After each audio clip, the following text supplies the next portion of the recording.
কারো বক্তব্য এবং মতামতের জন্য কোনো প্রতিষ্ঠান, সেটা গণমাধ্যম হোক, সেটা সাংস্কৃতিক প্রতিষ্ঠান হোক, তার উপর আক্রমণ হওয়াটা বিশেষ করে এই সময়, ফ্যাসিবাদ উত্তর এই সময়ে, এটা কখনোই কাম্য হতে পারে না।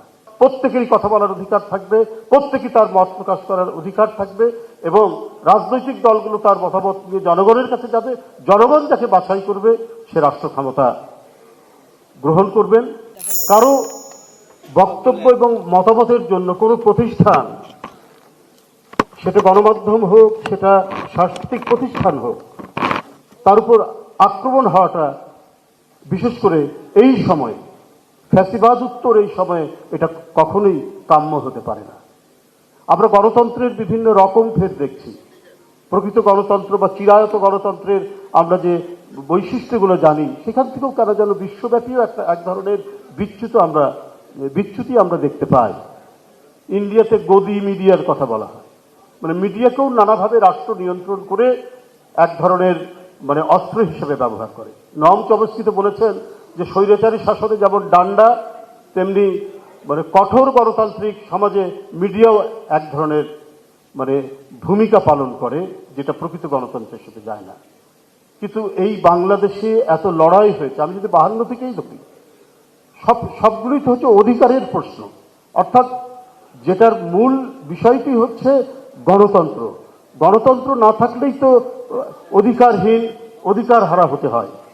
তো এই যে অধিকার হারা হতে হয়, সেটারই চূড়ান্ত পরিণতি আমরা দেখেছি এই সমস্ত অধিকারের আন্দোলনের সোপান বেয়ে আমরা 71, তারপরে 90 পার হতে হতে আমরা 5ই আগস্ট পেলাম।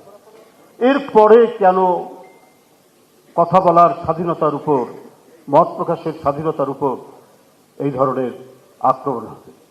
আমি ডেইলি স্টারের সম্পাদক, বিশিষ্ট সম্পাদক মাহফুজ আলম ভাইয়ের একটা লেখার মধ্যে পড়েছিলাম, ইদি আমিনের একটা উদ্ধৃতি উনি দিয়েছিলেন। যে ইদি আমিনকে সাংবাদিক প্রশ্ন করেছে যে আপনি মত প্রকাশের স্বাধীনতায় বিশ্বাস করেন? তো বলছে হ্যাঁ আমি বিশ্বাস করি, কিন্তু তার মত প্রকাশের স্বাধীনতার পর কি পরিস্থিতি হবে সেটা আমি বলতে পারি না। তো এখন পরিস্থিতি তো অনেকটা ওই রকমই বিষয়ের দিকে এগোচ্ছে বা গড়িয়ে যাচ্ছে। এখান থেকে আমাদেরকে ফিরে আসতে হবে।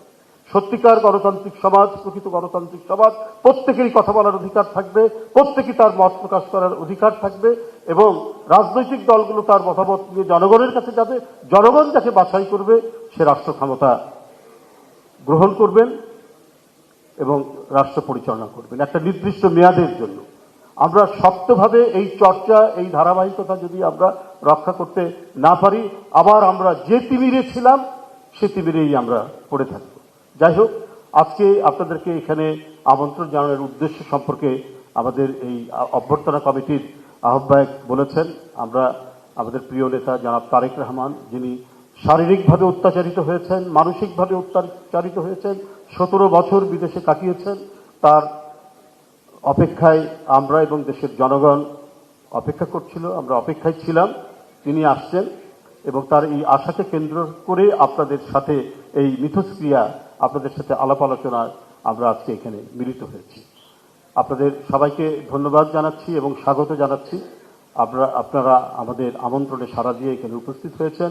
অবশ্যই আমাদের অঙ্গীকার, দলের অঙ্গীকার, বিএনপির অঙ্গীকার, সামনের দিনে একটি সুস্থ গণতান্ত্রিক সমাজ এবং রাষ্ট্র আমাদের গড়ে তুলতে হবে। সকলকে ধন্যবাদ। খোদা হাফেজ।